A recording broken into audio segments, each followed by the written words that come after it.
if you look at this graph, ladies and gentlemen, and it's in the late 80s that this problem started in Jammu and Kashmir.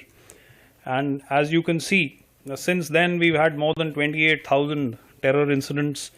Since the 90s, we've had more than 100,000 people from the minorities that have been compelled to move out of Jammu and Kashmir, a migration of more than 60,000 families, and also 15,000 innocent civilians, and more than 3,000 security personnel have been killed. And it's very clear as to where this is coming from. Now, you know, why I also chose to flash in front of you the historical context is that it is not as if Operation Sindoor happened overnight. If you take your mind back to the attack on our parliament back in 2001, we'd then been compelled to carry out some kind of a mobilization on our borders. We remained there for the better part of almost a year. Yet, at that point in time, you know, wiser sense prevailed and we didn't take matters forward. If you take your mind back to 2016, you know, where some of our security personnel were barbarically ambushed, you know, some of their tents set on fire, we then resorted to an action which was yet in the vicinity of the line of control. Go take your mind back to 2019, we carried out a precision strike across the line of control and then restricted it to that. But this time, you know, it was the intensity and the magnitude of the events that took place that we were compelled into the kind of action that you are now well familiar with. You know, often in a lot of exchanges on the media that I've seen some people suggest that we were after terror targets and therefore we were not prepared for the eventualities that would follow. I think that's very naive, and you know, it's almost churlish to suggest that a professional army such as the Indian Army would go into this kind of an action not preparing for the contingencies. We had war gamed 4 to 5 steps ahead and we knew that the Pakistanis were going to do this. So we went and hit them on the second layer, you know, which is not something that they expected on the line of control, and that's why they had the number of casualties. So what happened in Pahalgam, and where is Pahalgam? You see the little star on the map. It is, of course, a tourist attraction, one of the most beautiful places that you can visit.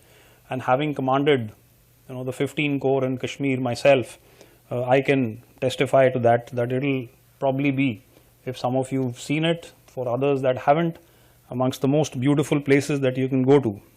Approximately 7,000 feet above mean sea level and replete with exquisite meadows and valleys. 30 million tourists, ladies and gentlemen, thronged Jammu and Kashmir last year, and many of these would have had Pahalgam on their itinerary. And yet, on the 22nd of April, terror came calling. And how?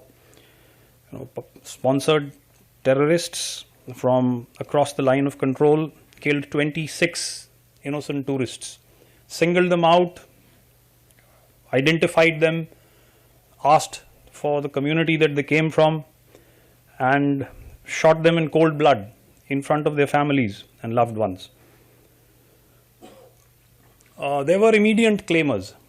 You know, this was glory, but yet when the Kashmir Resistance Front that claimed the attack initially realized that possibly matters had gone beyond their control, immediately later withdrew.